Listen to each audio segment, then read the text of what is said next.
Mes chers élèves, bonjour et bienvenue dans cette nouvelle vidéo sur la proposition subordonnée de conditions. Observons bien cet exemple. Si vous vous protégez bien contre coronavirus, vous ne serez pas contaminé. Si vous vous protégez bien contre coronavirus, c'est la proposition subordonnée de conditions.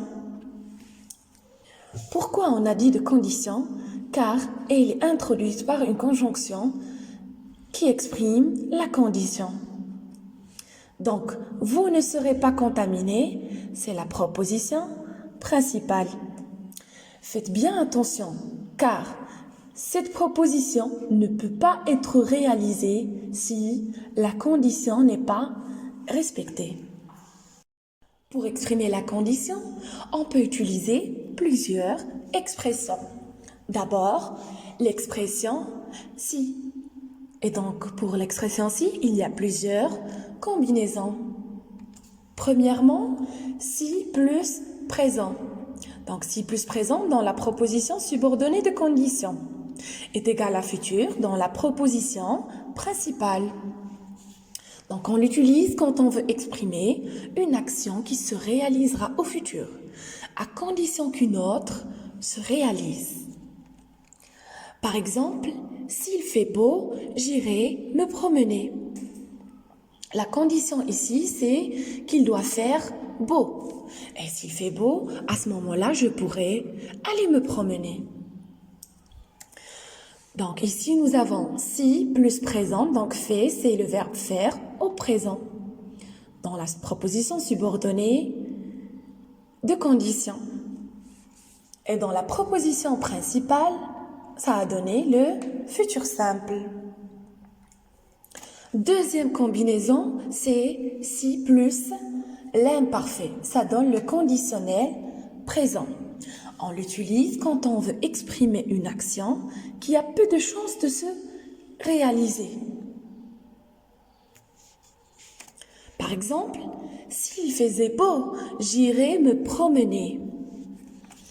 Si plus l'imparfait, c'est le verbe faire l'imparfait, ça a donné, bien sûr, le conditionnel présent. Donc ça, c'est le verbe aller au conditionnel présent.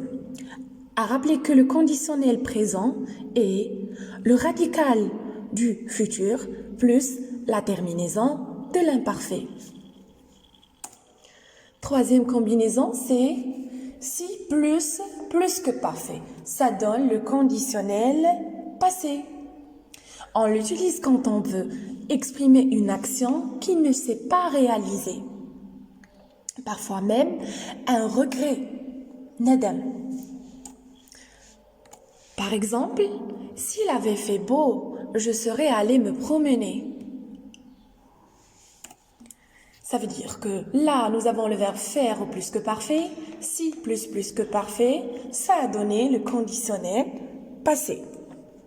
À rappeler que le conditionnel passé, c'est l'auxiliaire être ou avoir au conditionnel présent plus le participe passé. Donc ça, c'est l'auxiliaire être. On l'a conjugué au conditionnel présent plus le participe passé du verbe conjugué. À respecter quelques remarques importantes. On peut aussi utiliser la condition si plus présent, ça donne le présent, et également si plus présent qui donne l'impératif. Donc, ces trois combinaisons sont justes. En plus de la combinaison, bien sûr, du si plus présent qui donne le futur simple. Si n'est jamais suivi du futur conditionnel. On ne peut pas mettre si plus conditionnel. Si plus présent, oui, mais si plus conditionnel, ou plutôt si plus futur, mais jamais de la vie. C'est archi faux. Troisième remarque, c'est qu'on peut mettre si au début ou au centre de la phrase sans que le sens change. Et quand si est au début de la phrase, il faut toujours marquer une virgule. Voilà. Donc, si fait beau, virgule, j'irai me promener. Uniquement si est au début de la phrase. Deuxième expression que nous pouvons utiliser à part si, c'est à condition que, pourvu que. Mais ces deux expressions sont utilisées avec le subjonctif. Par exemple, je te prêterai mon livre à condition que tu me le rendes demain. Alors là, nous avons utilisé bien sûr, l'expression à condition. Et le verbe rendre, il est conjugué que rendre, ce qui est bien sûr souligné, il est conjugué au subjonctif. Deuxième phrase, vous pourrez voyager pourvu que l'ONCF ne fasse pas grève. Pourvu que, plus le verbe faire, au subjonctif. Troisièmement, au cas où et dans le cas où. Ces deux expressions, on les utilise avec le conditionnel. Par exemple, nous resterons à l'hôtel au cas où il pleuvrait. Pleuvrait, c'est le verbe pleuvoir conjugué au conditionnel.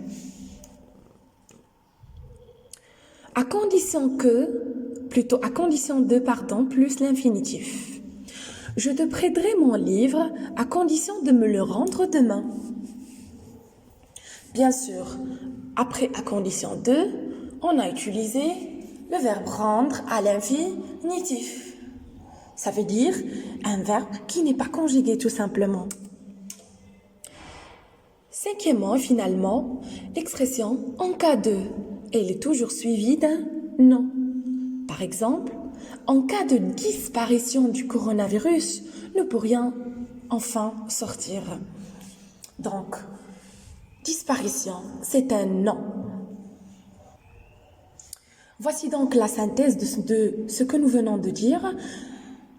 Quand vous voyez, on peut utiliser plusieurs expressions pour exprimer la condition, sauf qu'il faut juste respecter les temps